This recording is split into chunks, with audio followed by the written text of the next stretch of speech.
ایک ننگا جملہ میرے منہ سے بھی سن لیں جو بہت افیکٹو ہے، یہ خود ایک بہت بڑا اینٹی وینم ہے، کہ بھائیوں قادیانی صرف اس لیے کافر ہیں کہ ہم قادیانیوں کے گھر پیدا نہیں ہوئے۔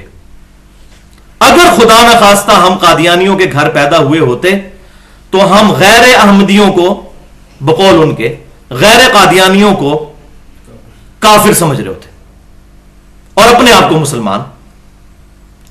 لہذا ہمارے بریلوی مکتبہ فکر کے چند بڑے علماء میں سے ڈاکٹر طاہر القادری صاحب کے اگر امی ابو قادیانی ہوتے تو ڈیفینیٹلی وہ بھی قادیانی ہوتے۔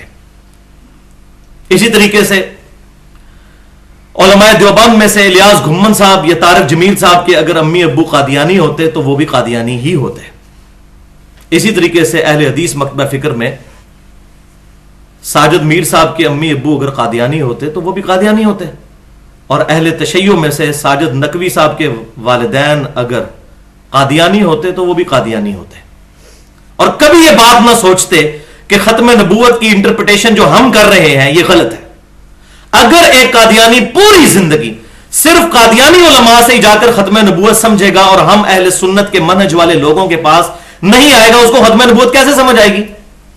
بالکل اس طریقے سے کوئی بھی بریلوی، دیوبندی، اہل حدیث یا اہل تشیع جب تک صرف اپنے مولویوں سے بات پوچھتا رہے گا اور کمپیریٹو سٹڈی نہیں کرے گا باقی علماء کی رائے سن کر، تو ظاہر ہے کہ اگر اس کی کوئی غلطی ہے تو وہ غلطی ہی لے کر دنیا سے جائے گا۔ پھر قیامت والے دن اللہ تعالیٰ کو یہ جسٹیفیکیشن دے سکتا ہے کہ یا اللہ میں تو پوری زندگی اپنے علماء سے پوچھتا رہا، مجھے تو ختم نبوت یہی سمجھ آئی تھی، لہٰذا میں نے غلام احمد قادیانی کے بارے میں یہ کلیم کر لیا، والعیاذ باللہ تعالیٰ۔ تو یہ عذر اس کا اللہ تعالیٰ کی بارگاہ میں قابل قبول ہوگا؟